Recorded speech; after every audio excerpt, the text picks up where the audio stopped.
Thank you, Dawn, and good evening, everyone. I'm very happy to join the Untold Stories show here at Ottawa Fringe and share with you a story about connection and about the power of the shared experience. As human beings, we all want to be accepted and feel like we belong.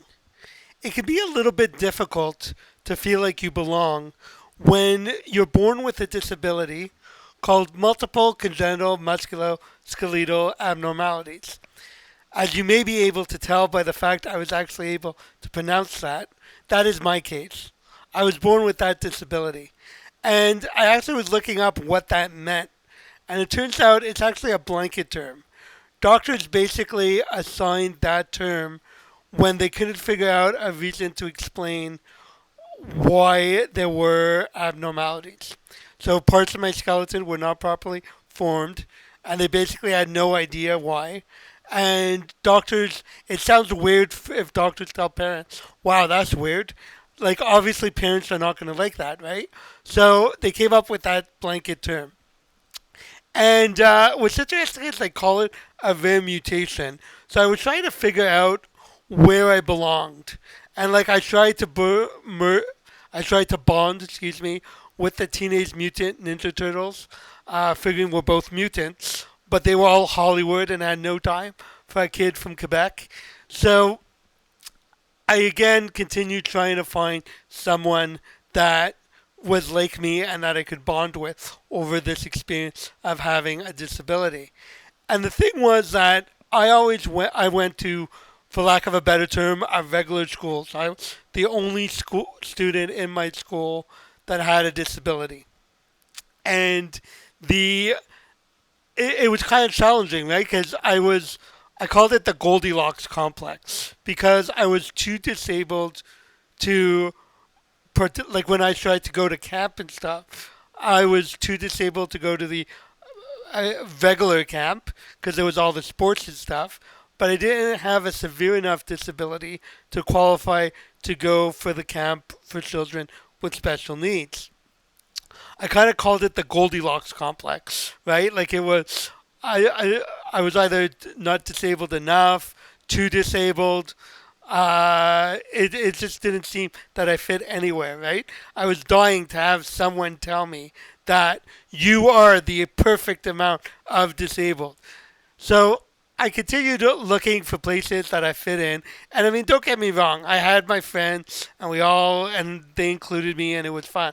I'm not saying I was like a loner, but as empathetic as my friends were, they could not necessarily understand what it was like to have a disability, have an artificial leg, not be able to play sports, all these kinds of different things that I was dealing with.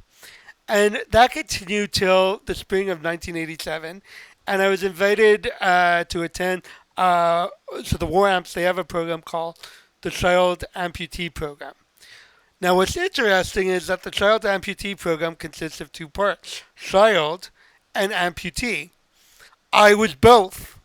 Yet, nobody actually thought about telling us about this organization until we happened to find it by accident in 1987 when I was, I think, about 11, yeah, 11 years old. Uh, no, sorry, 12 years old. 12 years old. Okay, 12 years old. So I was 12 years old and I attended my first seminar. And so back then, the WAMS, the Child Amputee Program, they did 5 regional seminars. So it was Maritimes, Quebec, their seminar was in French, Ontario, the Prairie provinces, and then Western Canada. And so basically, if you were an Anglophone living in Quebec, because I actually grew up in Montreal, you basically went to the Ontario seminar. So I showed up at the Ontario seminar, and it was so exciting because for the first time, there were people like me. And we could talk about what it was like to have an artificial leg and maybe have a little bit more challenges doing sports and all the kind of stuff that I was dealing with. These kids could understand it.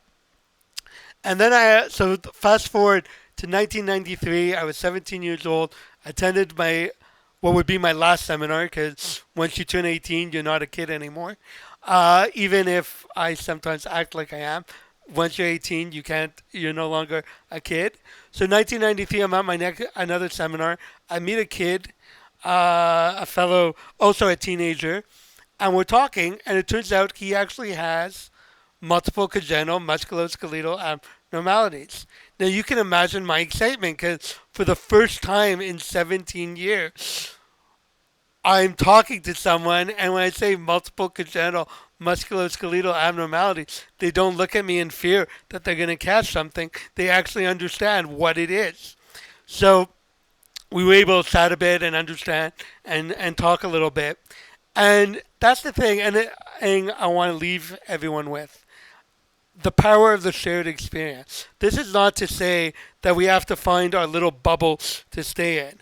Because at the end of the day, we're all human. So I'm going to go out on a limb and say that we have a lot more in common than we think. For example, now we're all dealing with this COVID-19 and pandemic and social isolation and all this kinds of stuff. So I would encourage you, find your people. Find the people that can understand you and have those similar experiences so you don't feel quite so alone. And then you too can take advantage of the power of the shared experience. Thank you.